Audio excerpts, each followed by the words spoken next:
ಈ ಕೋಕ್ ಎಷ್ಟು ml ಇದೆ, ಈ ಕೋಕ್ ಕುಡಿದ್ರೆ ನನಗೇನೆಲ್ಲ ನ್ಯೂಟ್ರಿಷನ್ ಸಿಗುತ್ತೆ ಅಂತ ನನಗೆ ಹೇಗೆ ಗೊತ್ತಾಗುತ್ತೆ? ಈ ಕೋಕ್ ಹಿಂದ್ಗಡೆ ನ್ಯೂಟ್ರಿಷನ್ ಡೀಟೇಲ್ಸ್ ಕೊಟ್ಟಿರ್ತಾರೆ, ಮತ್ತೆ ಎಷ್ಟು ml ಅಂತ ಕೊಟ್ಟಿರ್ತಾರೆ, ಅದನ್ನ ಓದಿ ನಾನು ತಿಳ್ಕೊಬೋದು. ಇದೇ ರೀತಿ ನಾವು ಮನೇಲಿ ತಿನ್ನುವಂಥ ಫುಡ್ಡಲ್ಲಿ ಎಷ್ಟು ಕ್ಯಾಲೋರಿ ಇದೆ, ಎಷ್ಟು ಪ್ರೋಟೀನ್ ಇದೆ ಅಂತ ಹೇಗೆ ತಿಳ್ಕೊಳೋದು? ಅದ್ರ ಬಗ್ಗೆನೇ ವಿಡಿಯೋದಲ್ಲಿ ತಿಳಿಸ್ತೀನಿ.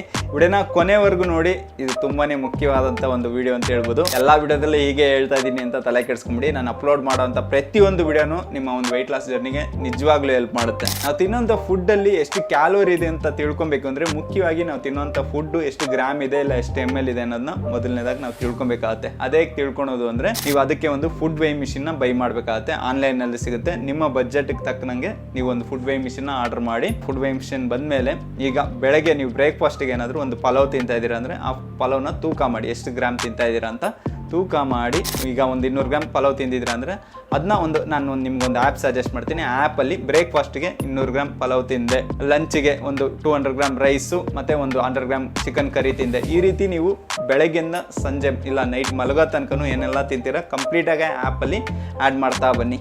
ಆ ಆ್ಯಪಲ್ಲಿ ನಿಮಗೆ ಟೋಟಲ್ ಓಕೆ, ಡೈಲಿ ನೀವು ನೆನ್ನೆ ಇಷ್ಟು ಕ್ಯಾಲೋರಿಗೆ ತಿಂದ್ರಿ, ಇವತ್ತು ನೀವು ಇಷ್ಟು ಕ್ಯಾಲೋರಿ ಕನ್ಸ್ಯೂಮ್ ಮಾಡಿದ್ದೀರಾ ಅಂತ ನಿಮಗೆ ಒಂದು ಡಾಟಾ ಕೊಡ್ತಾ ಬರುತ್ತೆ. ಈ ಡಾಟಾ ತುಂಬಾ ಮುಖ್ಯ ನೀವು ವೆಯ್ಟ್ ಲಾಸ್ ಮಾಡಬೇಕು ಅಂದರೆ. ಅದು ಯಾಕೆ ಅನ್ನೋದನ್ನ ನಾನು ನೆಕ್ಸ್ಟ್ ವೀಡಿಯೋದಲ್ಲಿ ತಿಳಿಸ್ತೀನಿ. ಆ್ಯಪ್ ಡೀಟೇಲ್ಸ್ ಬೇಕು ಅಂದರೆ ಕಮೆಂಟಲ್ಲಿ ಆ್ಯಪ್ ಅಂತ ಕಮೆಂಟ್ ಮಾಡಿ, ನಾನು ನಿಮಗೆ DM ಮಾಡ್ತೀನಿ. ಯಾಕೆ ಈ ರೀತಿ ಹೇಳ್ತಾ ಇದ್ದೀನಿ ಅಂದರೆ, ನಮ್ಮ ಚಾನಲಲ್ಲಿ ಕಮೆಂಟ್ಸ್ಗೆ ಒಂಥರ ಬರ ಬಂದ್ಬಿಟ್ಟೈತೆ, ಅದಕ್ಕೆ ಈ ರೀತಿ ಒಂದು ಟ್ರಿಕ್ ಟ್ರೈ ಮಾಡ್ತಾ ಇದ್ದೀನಿ. ಬೈಕೊಂಬೇಡಿ ಆಮೇಲೆ. ಓಕೆ, ಕಮೆಂಟ್ ಮಾಡಿ ಆ್ಯಪ್ ಅಂತ. ನೆಕ್ಸ್ಟ್ ವೀಡಿಯೋದಲ್ಲಿ ನೋಡೋಣ. ಬಾಯ್ ಬಾಯ್.